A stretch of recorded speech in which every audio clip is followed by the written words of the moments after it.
رحمۃ اللہ تعالی وبرکاتہ۔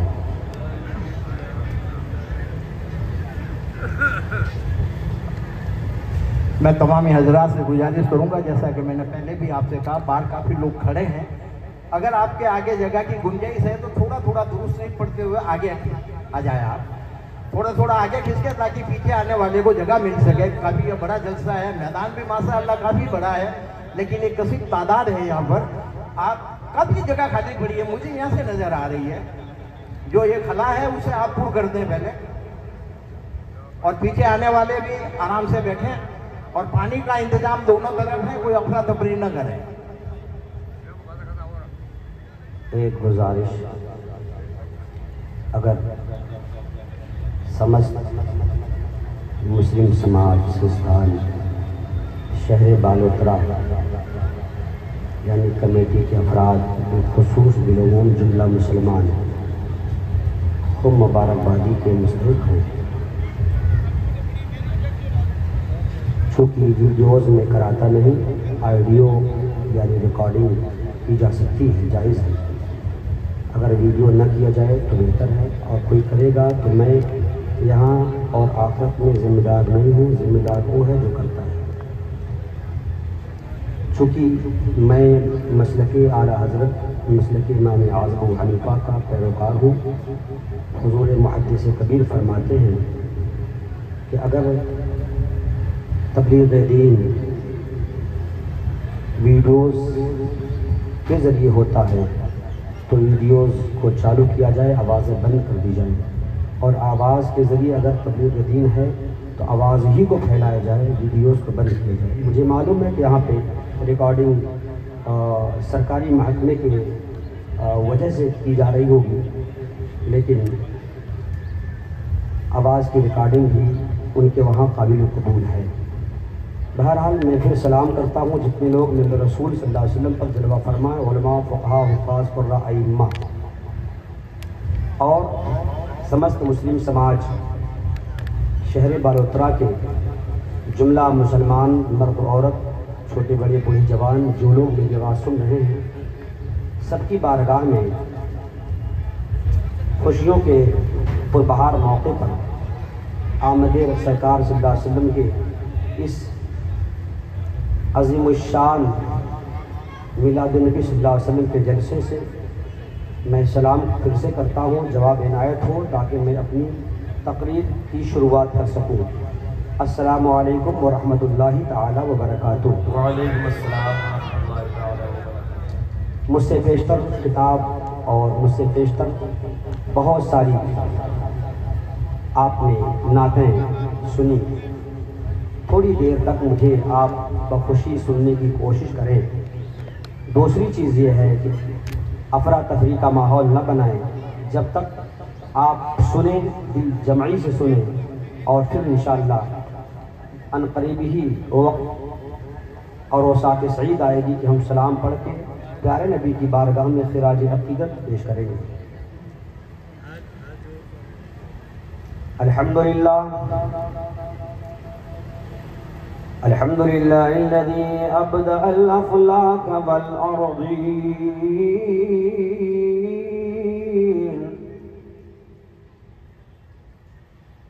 والصلاة والسلام على من كان نبيا وآدم بين الماء والطين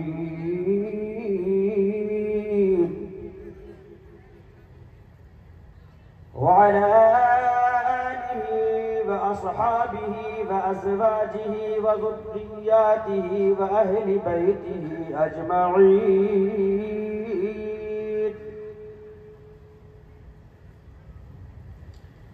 أما بعد فأعوذ بالله من الشيطان الرجيم.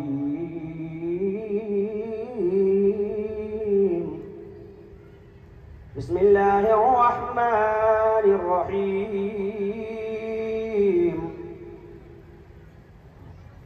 وما أرسلناك إلا كافة للناس بشيرا ونذيرا. سبحان اللہ. آمنت باللہ صدق اللہ مولانا العظیم وبلغنا رسوله النبی الامین المتین الکریم ونحن على ذلك لمن الشاہدین والشاکرین والحمد للہ رب العالمین آمین آمین آمین الى غیر النہایہ۔ معزز محترم سامعین کرام و سامعات، اللہ کے رسول صلی اللہ علیہ وسلم کے آمد کی خوشی میں آپ سب کا اس بزم پاک میں بیٹھنا گویا کہ جنت میں بیٹھنا ہے۔ کوئی کہے کہ جنت کیسے، اس کے تعلق سے علماء مشائخین ائمہ بار بار آپ کو بیان کر کے سنائے ضرور ہوں گے، میں تازگی کے طور پر آپ کے سامنے پیش کر دیتا ہوں۔ اذا مررت بریاض الجنہ فرتعوا، یہ حدیث پاک کا جو ٹکڑا ہے اس کا ماحصل اور نتیجہ یہی ہے کہ جب تم جنت کی کیاریوں سے گزرو، کچھ چر لو، کچھ حاصل کر لو، تو جنت کی کیاری وہ مجلس علم ہے، اور مجلس علم ہمیں کہاں سے میسر ہے؟ ہمیں رسول اللہ کے در سے میسر ہے۔ رسول اللہ نہ آتے تو مجلس علم کا تصور تک نہ ہوتا، رسول اللہ نہ آتے تو ہمیں بیٹھ کر کے بزم میلاد یا کوئی بھی بزم اللہ کا ذکر ہی کرنے کا ہنر نہ آتا۔ یہ رسول اللہ کی آمد کی برکت ہے کہ ہمیں یہ سلیقہ اور طریقہ میسر آیا۔ اب یہ جان لیں کہ جب عام اللہ پاک کے ذکر کی مجلس کو جنت کی کیاری کہا گیا تو یہ جانیں کہ خود رسول کریم صلی اللہ علیہ وسلم کا جہاں ذکر جمیل ہو رہا ہو وہ جنت کی کیاری کیوں نہ ہوگی، یہ تو بدرجہ اولا جنت کی کیاری ہے۔ سبحان اللہ۔ اب گویا کہ جب سے ہم بیٹھے ہیں، جب تک بیٹھیں گے، یہ جنت کی کیاری ہے، گویا کہ ہم زمین پہ اس وقت جنت میں بیٹھے ہیں۔ سبحان اللہ، سبحان اللہ۔ کہاں بیٹھے ہیں ہم؟ جنت میں بیٹھے ہیں۔ عزیزان گرامی وقار، میں آپ کے سامنے کوئی انقلاب آفری تقریر کرنے کی غرض سے نہیں بلکہ درسگاہی مولوی ہوں، لہذا درسگاہی انداز میں کچھ آپ کے گوش گزار کرنے کی خاطر حاضر ہوا ہوں، اور یہ محبت ہے آپ سب کی کہ آل رسول صلی اللہ علیہ وسلم کے ذریعے آقا کریم صلی اللہ علیہ وسلم کا ذکر جمیل سننے سنانے کی غرض سے حاضری ہو گئی۔ اللہ تعالیٰ میرے سنانے کو اور آپ سب کے سننے کو قبول فرمائے۔ عزیزان گرامی وقار، میں آپ کے سامنے امام عشق و محبت امام محمد رضا فاضل بریلوی رضی اللہ تعالی عنہ و ارضاہ عنہ کے نعتیہ شاعری سے 2 شعر یا 3 شعر سے سناتا ہوں، تاکہ یہ ہو جائے کہ جنہوں نے ہمیں عشق رسول اللہ صلی اللہ علیہ وسلم کرنے کا ڈھنگ سکھایا ہے وہ یقینی طور پر رسول کریم کا سچا پکا عاشق ہے، اسی لیے اسے امام عشق و محبت کے نام سے جانا اور پہچانا ہے۔ اور یہ خانقاہیں، یہ مزارات، یہ مدارس، یہ مساجد جو آج اللہ اور اس کے رسول کے کلام سے ہر چہار دام شہرت آفاق پیغام پہنچا رہی ہیں، یہ یقینی طور پہ بلا مبالغہ مجھے کہنے دیا جائے، وہ چاہے ہند ہو، بیرون ہند ہو، بالخصوص پورے ایشیا مہادیپ میں یہ امام عشق و محبت امام محمد رضا فاضل بریلوی رضی اللہ تعالیٰ عنہ کا صدقہ ہے۔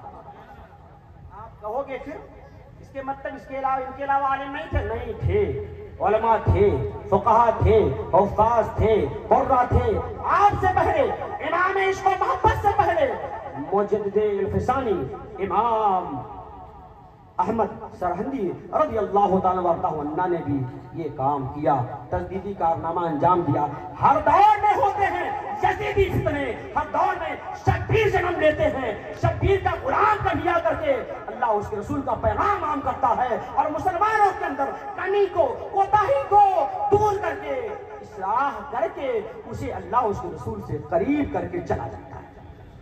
کیا آپ نے تو مجدد اسلام امام احمد رضا فاضل بریلوی اور ان کے شہزادے مصطفیٰ رضا خان رحمت اللہ تعالیٰ علیہ، میں سمجھتا ہوں کہ 15ویں صدی کا مجدد میں ہی نہیں سمجھتا بلکہ بڑے بڑے علماء مشائخ اور بزرگان دین اس بات پر متفق ہیں کہ اس زمانے کے مجدد ابھی بھی مفتی اعظم ہند محمد مصطفیٰ رضا بریلوی ہیں۔ سبحان اللہ۔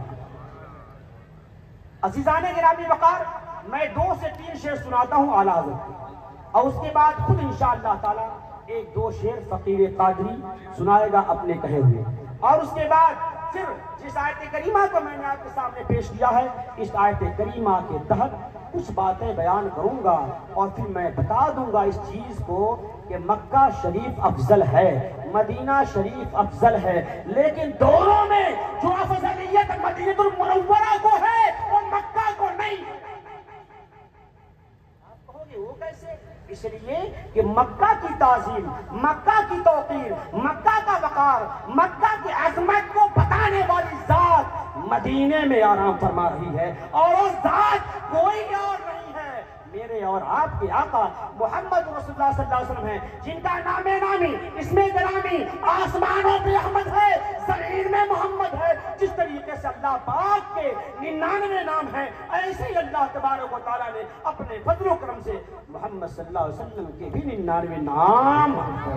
سبحان اللہ، نعرہ تکبیر، نعرہ رسالت، علماء سنت والجماعت، عظمت مصطفیٰ، سبحان اللہ، نعرہ عزیزان جواب دے دیا ہے۔ آپ مجھ سے پیشتر آپ نے اچھی نعتیں سنی ہیں، لیکن برکت کے لیے میں چاہ رہا ہوں میرا بھی نام ان کے ساتھ بھی درج ہو جائے، سمجھا آپ نے؟ فرماتے ہیں اعلیٰ حضرت،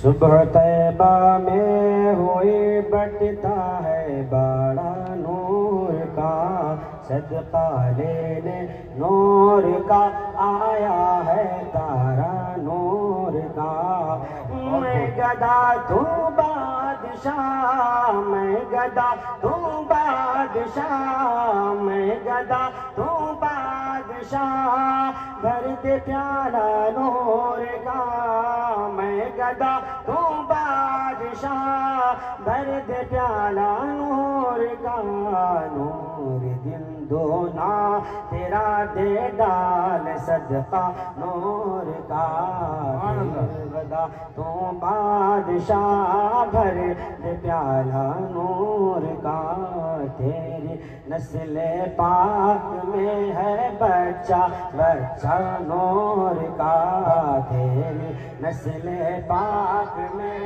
نعت خواں جب پڑھیں گے تبھی آپ ساتھ دیں گے، ارے کبھی کبھی مقرروں کے پڑھنے پر بھی ساتھ دینا چاہیے، اور اس کا ثواب ملتا ہے ماشاءاللہ۔ تیری نسل پاک میں ہے بچہ بچہ نور کا، تیری نسل پاک میں ہے بچہ بچہ نور کا، تیری نسل پاک میں ہے بچہ بچہ نور کا، تو ہے عین نور تیرا، تو ہے عین نور تیرا، سب گھرانہ نور کا، صبح طیبہ میں ہوئی بٹتا ہے بڑا نور کا، صدقہ لینے نور کا آیا ہے تارا نور کا۔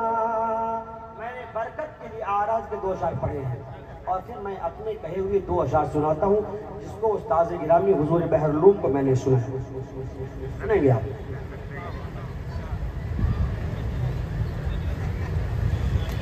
ہاں پیش نظر ہر دم تصویر مدینے کی، بڑی تصویریں لوگ پیش نظر رکھتے ہیں ویڈیوز کے ذریعے، آئیڈیوز کے ذریعے وغیرہ وغیرہ، ٹھیک ہے، لیکن کون سی تصویر رکھیں گے سامنے تو ثواب ہی ثواب ہے، سبحان اللہ۔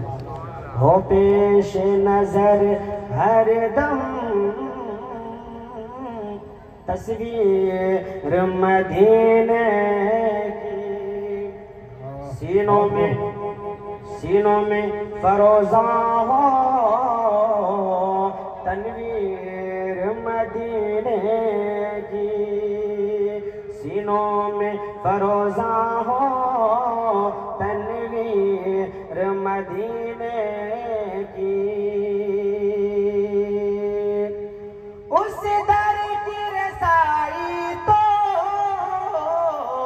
میرا ہے مومن کی، اس در کی رسائی تو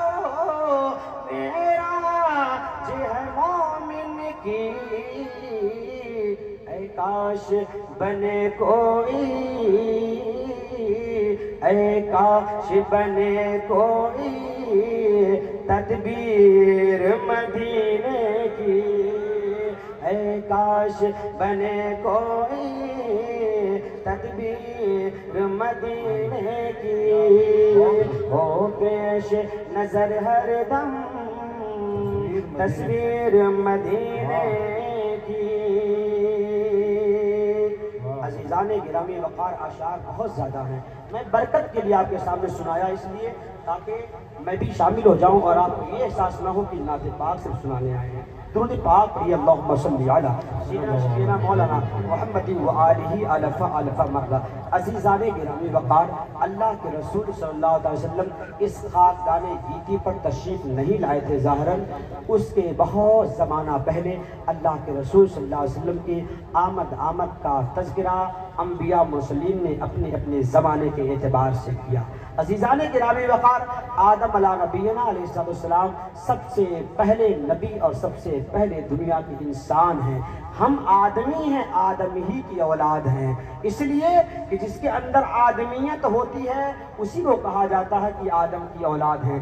آدمیت ان کے اندر نہیں، ان کے اندر مکر، فریب، دجل اور تمام قسم کے اگر خرافات ہیں تو ظاہر میں انسان ہو کر کے بھی، ظاہر میں آدمی ہو کر کے بھی اس کے اندر نہ انسانیت ہے نہ آدمیت ہے، یعنی وہ انسان ہے ضرور لیکن اس کے اندر انسانیت نہیں ہے۔ چلتا پھرتا بولتا ہے ضرور لیکن وہ چلتا پھرتا بولتا بھی ظاہر میں ہونے کے باوجود وہ مردہ ہے، اور زندہ وہ ہے جس کے اندر آدمیت ہے۔ اور تمام انبیاء مرسلین نے اپنے اپنے زمانے میں پیارے آقا صلی اللہ علیہ وسلم کے آمد اور آپ کے مبعوث ہونے کا ذکر کیا ہے۔ عزیزان گرامی وقار، یمن کے بادشاہ کا میں ذکر آپ کے سامنے کرتا ہوں جس کو مولانا بشیر احمد صاحب نے اپنی کتاب سچی حکایت میں تحریر کیا ہے۔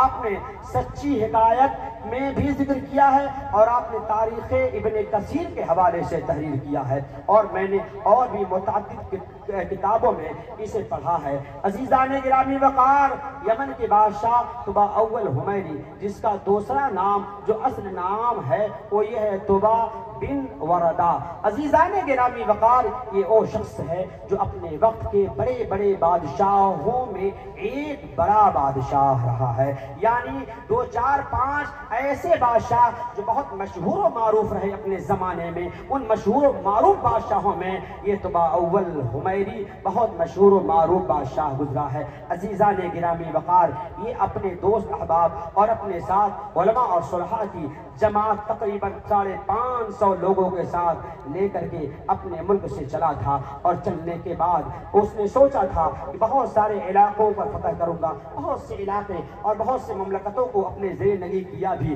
جب مکہ المکرمہ میں آیا اور آنے کے بعد جب مکہ شریف کو فتح کرنا چاہا تو اس کے دل میں یہ ارادہ تھا کہ مکہ کو فتح کر کے اور مکہ المکرمہ میں جو خانہ کعبہ ہے اسے مسمار کر کے اور میں بالکل ختم کر کے اپنی بادشاہت جما لوں گا۔ ایسا سوچنا ہی تھا کہ اس کے بعد اس کو ایک بیماری لاحق ہو گئی، اس کے منہ سے اس کے ناک سے خون آنے لگا، وہ دقتوں پریشانیوں میں گھر گیا، اب پریشانیاں بڑھتی گئی، مہینہ 2 مہینہ گزر گئے اور اس کے باوجود اس کی طبیعت ٹھیک نہ ہو رہی تھی، پریشانیاں بڑھتی چلی گئی۔ اب پھر کیا کرے وہ بہت سارے لوگوں سے علاج معالجہ کے بارے میں سوچا، حکمہ اور بالخصوص تو اطباء یعنی حکیم حضرات اس کے پاس آئے اور آنے کے بعد اس کا علاج کرنا چاہا لیکن وہ ٹھیک نہ ہوا۔ ایک بہت دانا اور بینا بہت ہی نیک صفت انسان یعنی حکیم ان سے ملاقات ہوتی ہے۔ انہوں نے کہا کہ اے بادشاہ وقت سنو، سب کچھ ٹھیک ہے، تمہاری طبیعت بھی ٹھیک ہو جائے گی لیکن ایسے نہیں، آؤ ہم اور تم ایک جگہ تنہائی میں کسی روم میں یعنی کسی کوٹھری میں کسی حجرے میں بیٹھتے ہیں پھر بات کرتے ہیں۔ وہ دونوں آپس میں بات کیے اور اس کے بعد تمام کے تمام اس کے خدام باہر رہے، یہ دونوں روم میں بیٹھنے ملنے کے بعد ایک حجرے میں بیٹھنے بعد گفتگو شروع ہوتی ہے. گفتگو ہوئی اور گفتگو میں انہوں نے پوچھا یہ بتاؤ تمہارا ارادہ کیا تھا؟ تم بادشاہ ہو اپنے یمن کے اور اس کے بعد بہت سارے ممالک کو فتح کرتے ہوئے تم یہاں تک آ گئے ہو اور مکہ المکرمہ میں آئے ہو, تمہارا ارادہ کیا ہے؟ وہ ساری کی ساری باتیں بتانے لگا. کہا جو میں پوچھوں گا وہ بتاتے چلے جانا بادشاہ. بادشاہ سب کچھ بتاتا چلا گیا, سچ بتاتا چلا گیا. ہر ایک بات کو سن کر کے اس حکیم نے سب کا جواب دینا شروع کر دیا. آخر میں پھر اس بادشاہ سے اس حکیم نے پوچھا تھا اور کیا ارادہ تھا, کیا بتاؤ خانہ کعبہ کو مسمار کرنے اور خانہ کعبہ کا وجود دنیا سے مٹانے کا تم نے سوچا تھا کہ نہیں؟ اس نے کہا ہاں یہ میرا ارادہ تو سب سے عظیم تھا اور میں چاہ رہا تھا کہ اسے توڑ کر کے مسمار کر کے اور بالکل ختم کر دوں گا, اور جب یہ نہ رہے گا تو پھر ایسی صورت میں اس کا طواف وغیرہ سب بند ہو جائے گا. ایک گھر ہی تو ہے, اسے بند کر دیا جائے, اس کی کوئی ضرورت نہیں ہے. یہ میرے خیال میں ذہن میں تھا.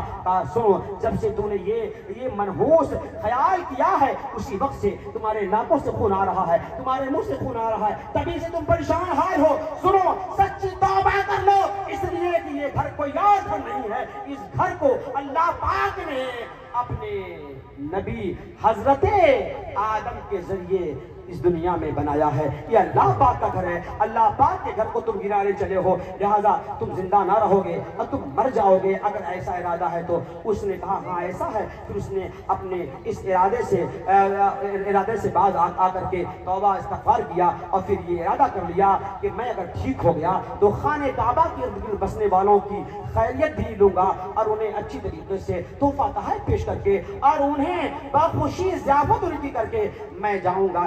اتنا سوچنا تھا, اس روم سے نکلنا ہی تھا کہ تاریخ میں لکھا ہے, تاریخ ابن کثیر میں لکھا ہے کہ وہ بندہ جب سوچ لیا خانہ کعبہ کی تعظیم و توقیر کے لیے اور اندر سے نکلا ہے, نکلنا تھا کہ اس کے منہ سے خون آنا بند ہو گیا, اس کے ناکوں سے خون آنا بند ہو گیا, اس کے صحت اچھی ہو گئی اور اچھا ہونے لگا, تندرست و توانا ہونے لگا. پھر اس نے کیا کیا کہ پھر جو کچھ اس کے ساتھ مال و زر تھا, بہت ساری چیزیں تھیں, ان تمام چیزوں کو اس نے وہاں کے لوگوں کے درمیان تحفتاً پیش کرنا شروع کر دیا اور سب کچھ بانٹنا شروع کر دیا. بانٹ کر کے اور ان لوگوں کی خدمت کرنے کے بعد اس نے کہا کہ پھر میں اب یہاں سے آگے بڑھتا ہوں اور پھر اس کے بعد پھر میں اس خانہ کعبہ کا طواف کرنے دوبارہ آؤں گا. اس نے خانہ کعبہ کا طواف بھی کیا, اللہ تعالیٰ کی بارگاہ میں سچی توبہ کرنے بعد وہاں سے آگے نکل گیا. عزیزان گرامی وقار, میں بتانا یہ چاہتا ہوں خانہ کعبہ کی تعظیم و توقیر نہ کرنے والا منہ سے خون پھینک سکتا ہے, خانہ کعبہ کی تعظیم و توقیر نہ کرنے والا ناکوں سے خون پھینک سکتا ہے, مرنے کے کگار پہ پہنچ سکتا ہے. یہ اس دور کی بات ہے جس دور میں پیارے آقا صلی اللہ علیہ وسلم اس خاکدان گیتی پہ تشریف نہیں لائے تھے. سرکار کے 1000 سال پہلے کا معاملہ ہے اور سرکار صلی اللہ علیہ وسلم کو اس خاکدان گیتی پر آئے ہوئے 1500 سال کا زمانہ قریب گزر جا رہا ہے اور 1000 سال ادھر لوٹ لیجیے, گویا کہ 2500 سال کا زمانہ گزر گیا. اتنے دن پہلے خانہ کعبہ کی تعظیم و توقیر کرنے والا اپنی بیماریوں سے شفا پا جاتا ہے اور اللہ اس کے رسول سے, اس زمانے کے رسول پر ایمان لا کے قریب ہو جاتا ہے. عزیزان گرامی وقار, وہ بندہ یعنی تو اول حمیری جو بادشاہ یمن تھا وہاں سے چلا اپنے دوست احباب کے ساتھ. چلنے کے بعد مدینہ منورہ کے قریب جاتا ہے. سوچا ہے کہ مدینہ منورہ پہ جا کر کے اور وہاں حملہ کر کے اور وہاں کی حکومت کو اپنے زیر نگی کر کے مدینہ جو اس وقت یثرب کہا جاتا تھا, بیماریوں گھر کہا جاتا تھا, اسے اپنے انڈر میں لے لیں گے. یہ سوچ کر گیا. اس زمانے میں بھی, اور آپ نے دیکھا ہوگا تاریخوں میں پڑھا ہوگا کہ جو ممالک ہوا کرتے تھے, جو سلطنتیں ہوا کرتی تھی اور جو علاقے ہوا کرتے, جو شہر ہوا کرتا, ان شہر کی 4 دیواریاں ہوا کرتی تھی. ان 4 دیواریوں کے ذریعے اندر میں جانے کے لیے کہیں ایک راستہ ہوتا, کہیں 2 راستہ ہوتا, کہیں 3 ہوتا تھا, کہیں 4 ہوتا تھا, کہیں کسی شہر میں 5 راستے ہوتے تھے, لیکن سارے راستے بند ہوا کرتے تھے. 1-2 راستے کھلا رہا کرتے تھے. اس پر بھی وہاں پہ رضوان یعنی گیٹ مین اس زمانے میں مقرر رہا کرتے تھے جانے کے لیے. عزیزان گرامی وقار, مدینہ منورہ بند. لوگوں نے دیکھا کہ ایسا کہ آنے والا کوئی بادشاہ آیا ہے, ہم پر حملہ کر کے ہمیں پریشان کر دے گا. عزیزان گرامی وقار, 1-2 مہینہ سے زیادہ تک وہ بندہ اس کے ارد گرد گھومتا رہا, اس کے سپاہی گھومتے رہے. سوچا اب کھلے گی تب کھلے, اور محاصرہ کیا تھا کہ لوگ نکلیں یا ہم حملہ کریں. عزیزان گرامی وقار, لیکن ہر روز وہ دیکھتا کیا کہ کھجوروں کی گٹھلیاں چہار دیواری سے باہر پھینکی رہا کرتی تھی. پوچھا یہ کیا چیز ہے؟ اس کے پہلے اس نے کھجور تک نہیں دیکھا تھا، کھجور کون سا پھل ہے وہ جانتا ہی نہیں تھا. اس نے جب کھجوروں گٹھلیاں دیکھا پوچھا یہ کیا ہے؟ لوگوں نے کہا ایک پھل ہے جو جنتی پھل ہے، اور یہ مدینہ میں اس کا درخت زیادہ ہے، اس کے باغات ہیں اور اس کے پھل کی یہ گٹھلیاں ہیں جو گٹھلیاں باہر پھینکی جاتی ہیں. کہا یہ گٹھلیاں کیسے آتی ہیں؟ کہا کہ گٹھلیاں نہیں بلکہ ہر روز ٹوکری سے لوگ اندر سے مدینہ شہر میں یثرب شہر میں رہنے والے لوگ ٹوکری در ٹوکری باہر پھینک دیا کرتے ہیں، اور آپ کے سپاہی جو ہم آپ کے ساتھ ہیں ہم کھا کھا کر کے گٹھلیاں پھینکتے ہیں، وہ گٹھلیاں پڑی رہتی ہیں. عزیزان گرامی وقار کہا ارے ہم تو اس شہر کے لوگوں کو ختم کرنے کے لیے آئے ہیں، اور یہ شہر کے لوگ ہمیں کھجور دیتے ہیں اور ہمارے سپاہیوں کو کھانے کا سامان دیتے ہیں، ہمارے سپاہی کھا کر کے یہاں پہ خوشی ہیں اور مسرت کے ساتھ رہ رہے ہیں، ان سے تو ملاقات کرنا چاہیے. عزیزان گرامی وقار وہاں کے راہبوں سے، وہاں کے یہودی علماء سے، اور یعنی صرف یہودی علماء سے اس بادشاہ نے گفتگو کی، اور گفتگو کرنے کے بعد بہت قریب ہوا اور ہونے بعد کہا کہ مجھے اجازت دیا جائے کہ میں اپنے سپاہیوں کے ساتھ صرف یثرب کے سرزمین پر تمام گلی کوچوں میں گھوم لوں. ایک نظر عزیزان گرامی وقار یہ وہ شخص ہے جو اپنے وقت کا بادشاہ ہے، اپنے وقت کا یمن کا بادشاہ ہے، عظیم الشان بادشاہ ہے. اس نے تمام ارادے ترک کر کے یثرب میں گھومنا شروع کر دیا، ٹہلنا شروع کر دیا، اور وہاں کے علماء یعنی یہودی علماء سے پوچھنا شروع کر دیا. وہاں کے پوچھنے کے بعد ان لوگوں نے بتایا یہ وہ شہر ہے جہاں پر ایک نبی آخر الزماں آنے والے ہیں، انہی کے آنے کے انتظار میں ہم یہاں بس گئے ہیں، یہی رہتے ہیں، یہی کھاتے ہیں، یہی پیتے ہیں. جب بھی وہ آئیں گے ہم ان کی غلامی میں شامل ہو کر کے اللہ اس کے رسول سے قریب ہو جائیں گے. لہذا ہم اسی لیے یہاں پہ ٹھہرے ہوئے ہیں. عزیزان گرامی وقار وہ بادشاہ ان تمام کے ساتھ اس پورے شہر یثرب کا معائنہ کیا، گھوما ٹہلا، اور گھوما ہی ٹہلا نہیں بلکہ تاریخ ابن کثیر نے لکھا ہے کہ وہ بادشاہ کبھی اس دیوار کو چومتا، کبھی اس دیوار کو چومتا، کبھی اس پیڑ کو چومتا، کبھی اس پتھر اور کنکر کو چومتا جو دور دیوار میں راستے پڑے ہوتے. لوگ پوچھے اے بادشاہ صلی اللہ علیہ وسلم کیا کر رہے ہو؟ کہا نہ جانے مجھ سے رسول کریم صلی اللہ علیہ وسلم سے ملاقات ہو کہ نہ ہو، اس نبی آخر الزمان سے ملاقات ہو کہ نہ ہو، کم از کم یہ در و دیوار، یہ کنکر، یہ پتھر، یہ پیڑ، یہ باغات، یہ در و دیوار گواہ رہیں گے. کم از کم میں رہوں نہ رہوں سرکار صلی اللہ علیہ وسلم کے آخری نبی کے قدم ناز تو میرے اس چومے ہوئے پتھروں پر، چومے ہوئے در و دیوار پر، چومے ہوئے راستوں پر پڑیں گے. یہ ان کے پیر مقدس کا پڑھنا ہی میری زندگی کے معراج ہے. یہ سوچ کر کے وہ بندہ آنکھوں سے آنسو گراتا چلا جاتا ہے، اور اس کے بعد خوب تحفہ تحائف دینا شروع کر دیا. عزیزان گرامی وقار اس زمانے کے یثرب کے وہ تمام کے تمام باشندوں نے اس کا خیر مقدم کیا تھا، اور جلوس کی شکل میں اسے پورے شہر یثرب جو اس زمانے میں مدینہ شریف ہے، طیبہ مبارکہ ہے، اس کا طواف کرایا تھا، یعنی اس نے گھمایا تھا، ٹہلایا تھا. میں پوچھنا چاہتا ہوں آقا کریم صلی اللہ علیہ وسلم 1000 سال بعد دنیا میں آنے والے ہیں، 1000 سال پہلے رسول کریم صلی اللہ علیہ وسلم کے آمد کی خوشی میں آنکھوں سے آنسو بہہ رہے ہیں، ہونٹ سے دو دیوار چومے جا رہے ہیں، علاقے میں گھومے جا رہے ہیں، اور گھوم کے یہ بتایا جا رہا ہے کہ اے لوگوں 1000 سال بعد جو نبی آنے والا ہے اس کے بارے میں بتایا جا رہا ہے. اگر وہ نبی آتا ہے تو کم از کم میرے ٹہلے ہوئے اور میرے چومے ہوئے جگہوں پر اگر قدم رکھ دے گا ہو تو میری زندگی کی معراج ہو جائے گی. اس سے ثابت یہ ہوتا ہے کہ سرکار کے آنے سے پہلے نبی کی خوشی منائی گئی ہے، اور سرکار صلی اللہ علیہ وسلم کے آنے سے پہلے بادشاہوں نے، حکمرانوں نے تو منایا ہی ہے. عزیزان گرامی وقار جب دنیا کو اللہ تعالیٰ نے وجود بخشا ہے، سب سے پہلے جب اللہ تعالیٰ نے اپنے حبیب کے نور کا وجود بخشا ہے، اول ما خلق اللہ نوری وکل خلائق من نوری وانا من نور اللہ، یعنی اللہ تبارک و تعالیٰ رسول صلی اللہ علیہ وسلم کا نور سب سے پہلا نور ہے اللہ تعالیٰ کے نور سے. عزیزان گرامی وقار اس سے ثابت یہ ہوتا ہے کہ میلاد مصطفیٰ منانا یہ فرشتوں کی، انبیاء مرسلین اور روحوں کی سنت ہے، اور منمانا یہ خود پاک پروردگار عالم کی سنت ہے، سنت الہیہ ہے. اس سے معلوم یہ ہوا کہ ہم نبی کا جو ذکر کر کر آ رہے ہیں یہ اللہ تعالیٰ کے حکم سے کر کر آ رہے ہیں، کسی ملا کے حکم سے نہیں،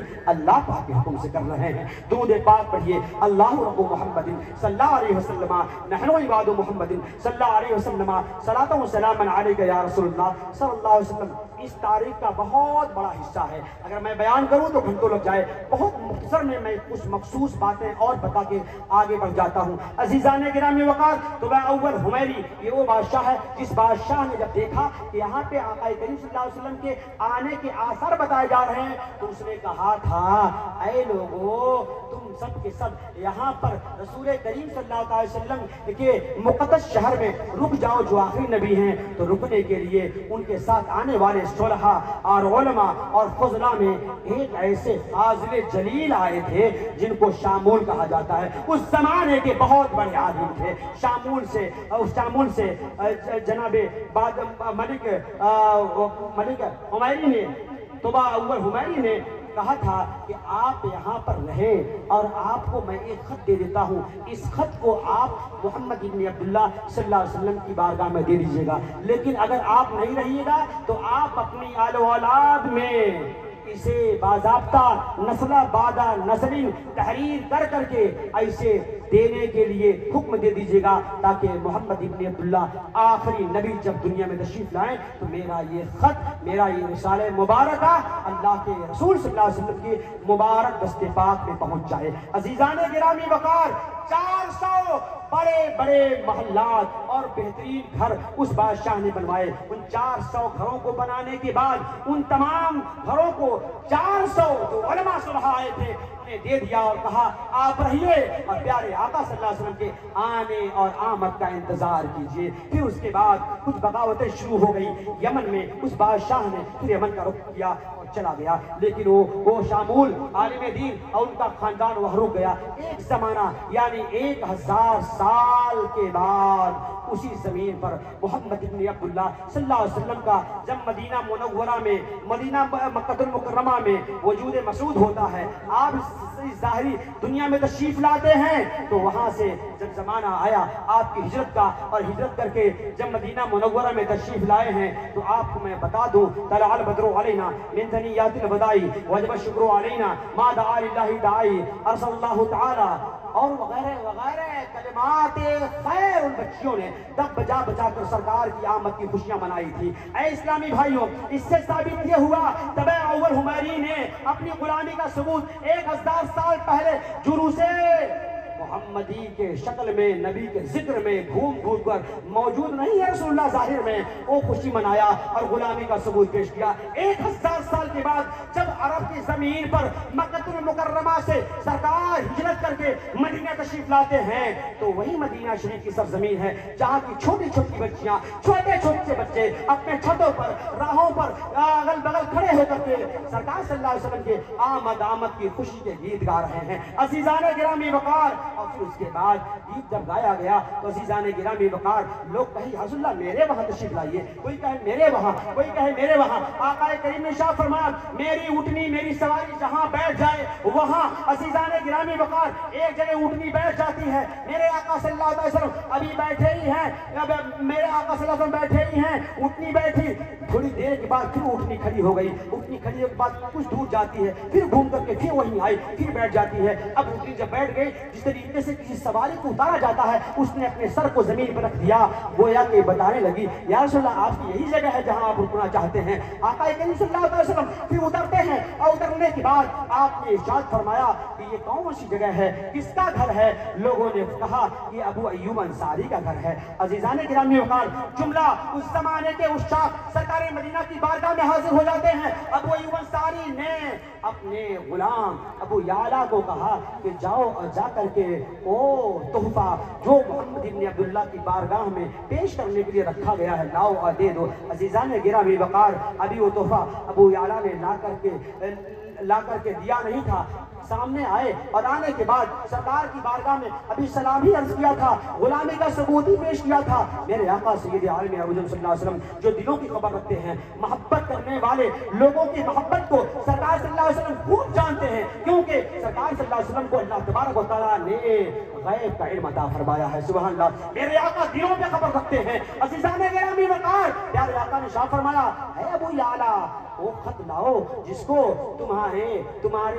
جس کو کیا نام ہے جس کو شامول کے ذریعے تمہارے خاندان میں رکھا گیا ہے، تمہارے کیا نام ہے ابو ایوب کے خاندان میں رکھا گیا ہے، وہ خط لا کے مجھے دو جس کو تمہیں اول حمیری نے دیا ہے۔ پوری بات سرکار صلی اللہ علیہ وسلم نے ارشاد فرما دی۔ وہ تعجب کرتے ہیں، کہتے ہیں کہ مجھے معلوم ہی نہیں تھا کہ یہ کون ہے، مجھے یہ بھی نہیں معلوم تھا کہ میرا نام ہی جانتے ہیں، سب کچھ بتا رہے ہیں۔ اس لیے انہوں نے پیش کیا اور پیش کرنے کے بعد اس میں لکھا تھا تو میں اول حمیری کی طرف سے محمد ابن عبداللہ صلی اللہ علیہ وسلم کی بارگاہ میں عزیزان گرامی اوقات انہوں نے کہا تھا، اے اللہ کے صلی اللہ علیہ وسلم میں آپ کا زمانہ پاؤں نہ پاؤں لیکن سب سے پہلا میں آپ کا عاشق ہوں، آپ کی بارگاہ میں میں حاضر باش رہنے والے ذات میں تو نہیں، لیکن یا رسول اللہ صلی اللہ علیہ وسلم اے محمد ابن عبداللہ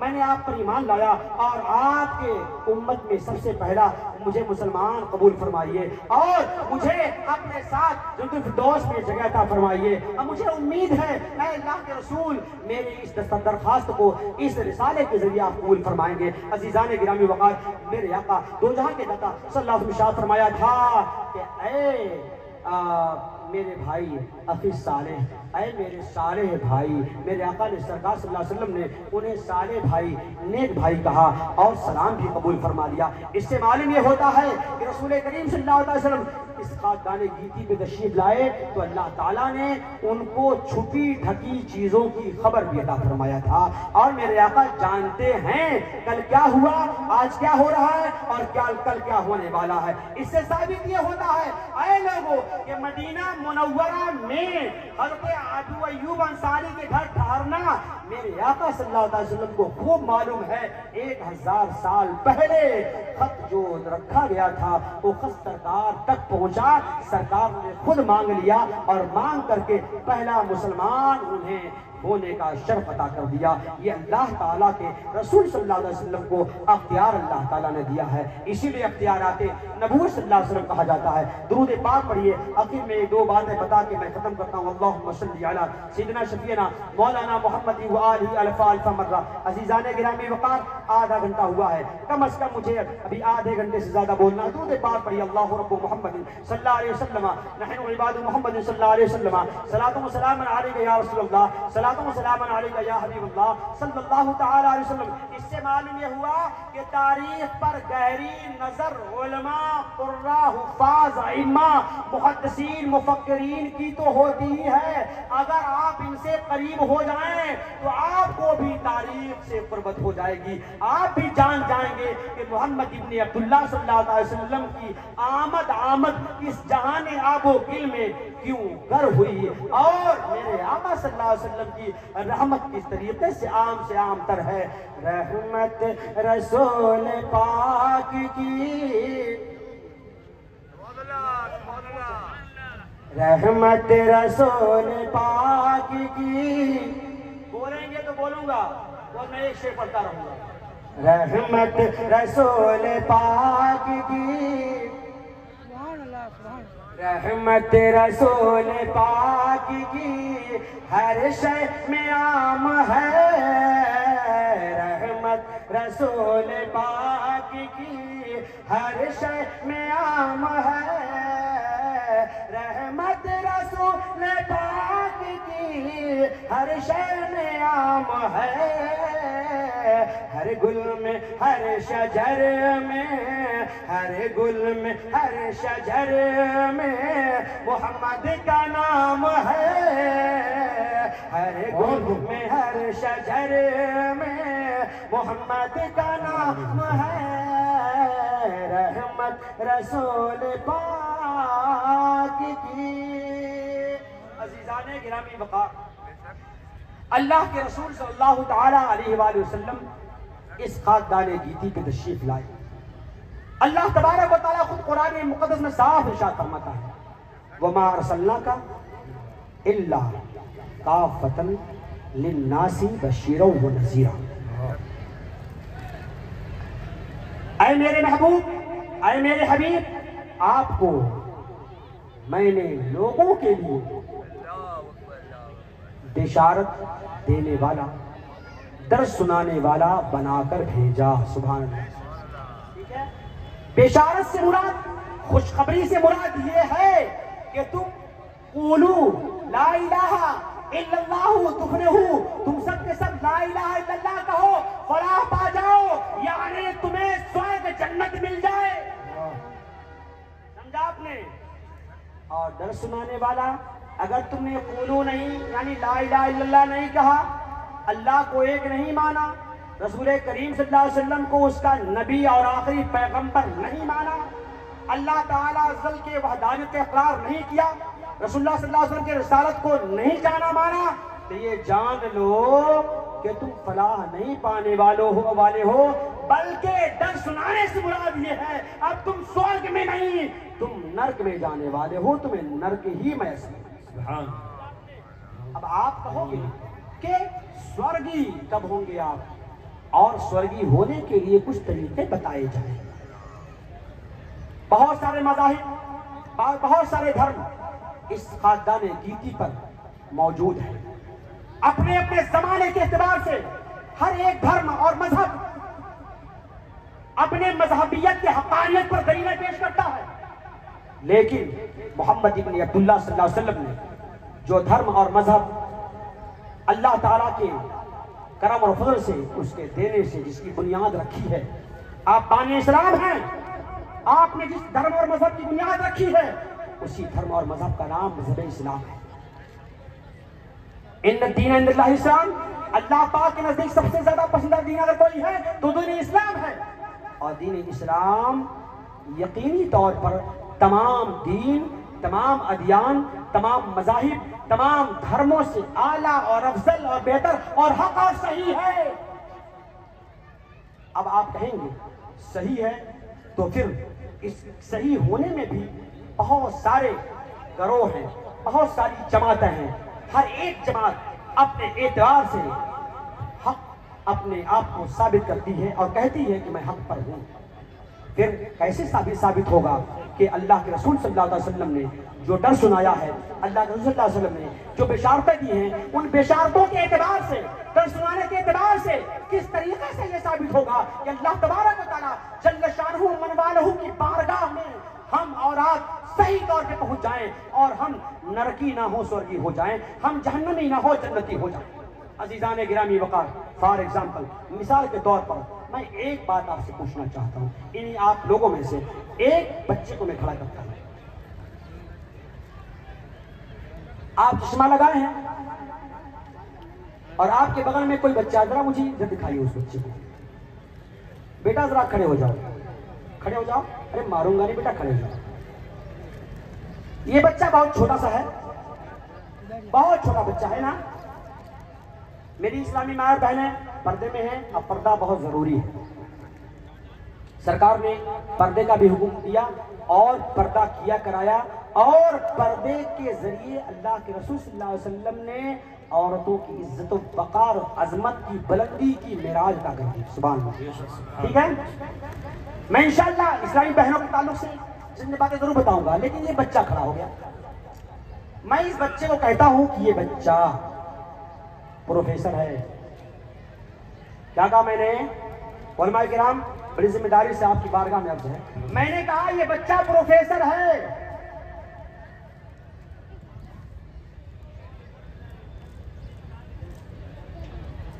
آپ نے کہا کہ یہ پروفیسر ہے، میں نے کہا یہ بتائیے کہ بچہ پروفیسر ہے کہ نہیں، ذرا مائنڈ لگائیے گا، کیا واقعی میں پروفیسر ہے؟ بولیے نو، یہ پروفیسر نہیں ہے۔ میں کہہ رہا ہوں یہ بچہ پروفیسر ہے۔ آپ کہو گے مفتی صاحب یہ پروفیسر نہیں ہے، پھر آپ پروفیسر کیوں کہہ رہے ہو؟ آپ کہو گے مفتی صاحب یہ آپ کا کہنا پروفیسر ہے، صرف کہنا ہے، ماننا نہیں۔ اگر یہ ہوتا تب ماننا بھی پایا جاتا، صرف کہنا پایا جا رہا ہے، ماننا نہیں پایا جا رہا ہے نا۔ اب میں دوسرے صاحب کو کھڑا کر دوں، ٹھیک ہے؟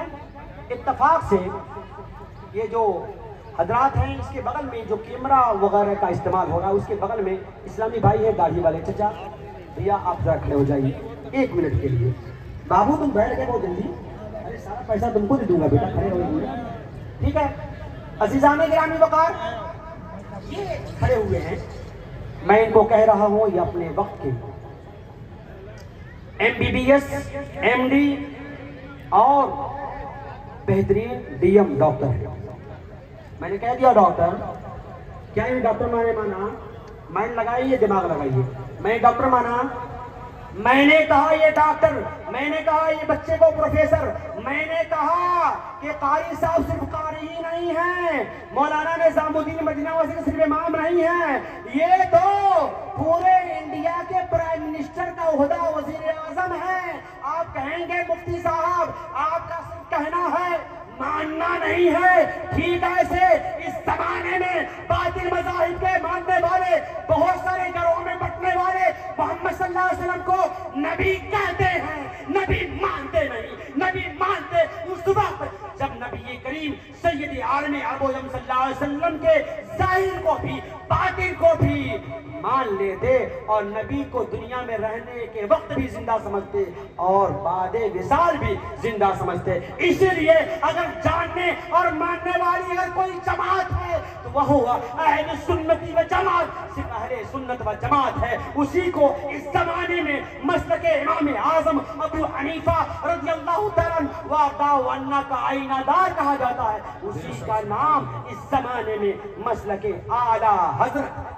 نعرہ تکبیر، نعرہ رسالت، ذرا مچل کے ایک نعرہ لگا لیں تاکہ لگ جائے محفل کو کہ ہاں آج ہم سرکار کی آمد کی خوشی منا رہے ہیں۔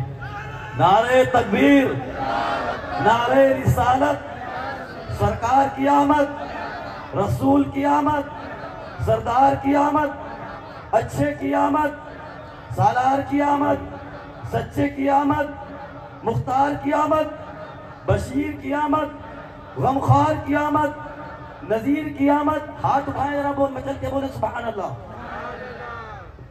نذیر کی آمد، شاندار کی آمد، شہریار کی آمد، شہیر کی آمد، خبیر کی آمد، حضور کی آمد، رؤوف کی آمد۔ نعرہ تکبیر، نعرہ رسالت، سرور کہوں کہ مالک و مولا کہوں تجھے، باغ خلیل کا گل زیبا کہوں تجھے، اللہ رے تیرے جسم منور کی تابشیں، اے جان جام جان تجلا کہوں تجھے، اور تیرے تو وصف عیب تناہی سے ہیں بری، حیران ہوں میرے شاہ میں کیا کیا کہوں تجھے، لیکن رضا نے ختم سخن اس پہ کر دیا، خالق کا بندہ خالق کا آقا کہوں تجھے۔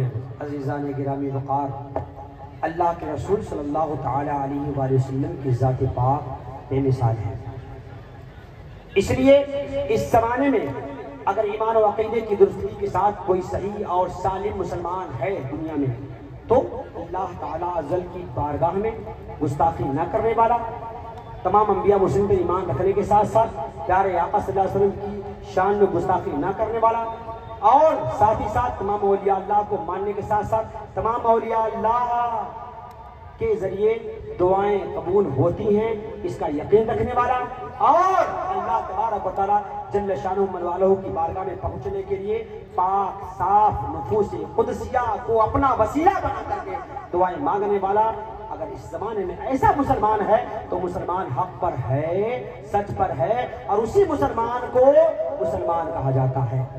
عزیزان گرامی وقار، میں ایک بات آپ کو بتاؤں، حضرت بلال گورے تھے، بولیے کیسے تھے؟ ظاہراً کالے کلوٹے تھے۔ حضرت بلال کیا مکہ اور مدینہ کے رہنے والے تھے؟ نہیں، حبشہ کے تھے، ٹھیک ہے؟ بہت سارے صحابہ ایسے تھے جو کہیں کہیں دور دور کے تھے، لیکن جب سرکار کی بارگاہ میں آئے تو سرکار کے ہو کے رہ گئے اور انہیں ستایا گیا، انہیں مارا گیا، انہیں پیٹا گیا، ان کے شکموں پر، ان کے جسموں پر، ان کے پیٹھوں پر پتھر لگا رکھا گیا، انہیں گھسیٹا گیا، ان کی زبانیں باہر آیا کرتی تھی۔ حضرت عمار بن یاسر کون ہیں؟ ان کے والدین، ان کے کیا نام ہے اہلیہ، ان کے گھر کے لوگ کیسے ہیں جنہیں پریشانیاں دی گئی، بہت ساری مصیبتیں سہنا پڑا، یہاں تک کہ آپ کی والدہ اور یعنی عمار کی والدہ اور عمار کے والد کو کفار و مشرکین نے ظلم و تشدد کے پہاڑ توڑے اور ان کے ساتھ اتنا ظلم کیا جو نہیں کوئی کر سکتا۔ عزیزان گرامی وقار، میں اگر بتاؤں تو بتانے میں بھی شرم آتی ہے، ایسے ظلم کیے گئے، پھر بھی لوگوں نے کہا تھا چاہے دم نکل جائے، چاہے دم نکل جائے، چاہے سر قلم ہو یا چاہے دم نکل جائے، چاہے سر قلم ہو یا چاہے دم نکل جائے،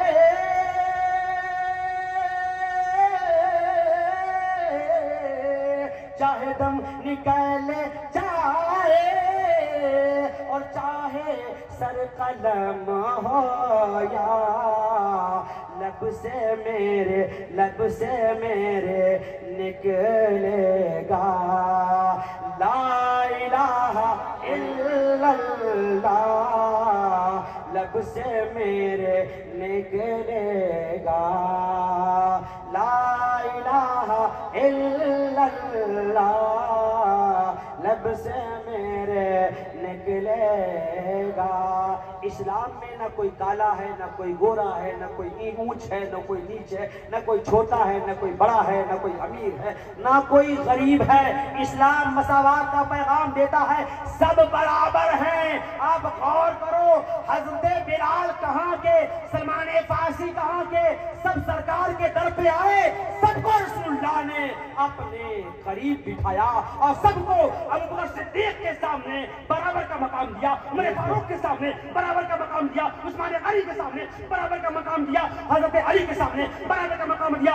جو صحابہ موجود تھے، جو غنی اور سخی ہونے کے باوجود اپنے زمانے کے دولت و ثروت کے امام کہے جاتے تھے، سب کے سامنے ان غریب اور فقیر قسم کے عاشقوں کو رسول اللہ نے برابری کا درجہ عطا فرمایا۔ سبحان اللہ۔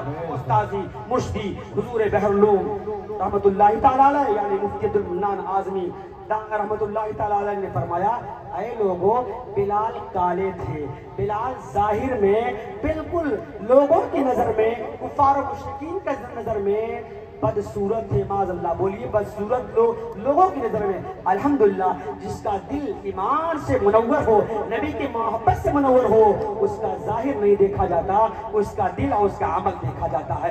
عزیزان گرامی وقار، حضور بحر العلوم فرماتے ہیں، بدر اچھا ہے، بدر اچھا ہے، فلک پر ناہلا اچھا ہے،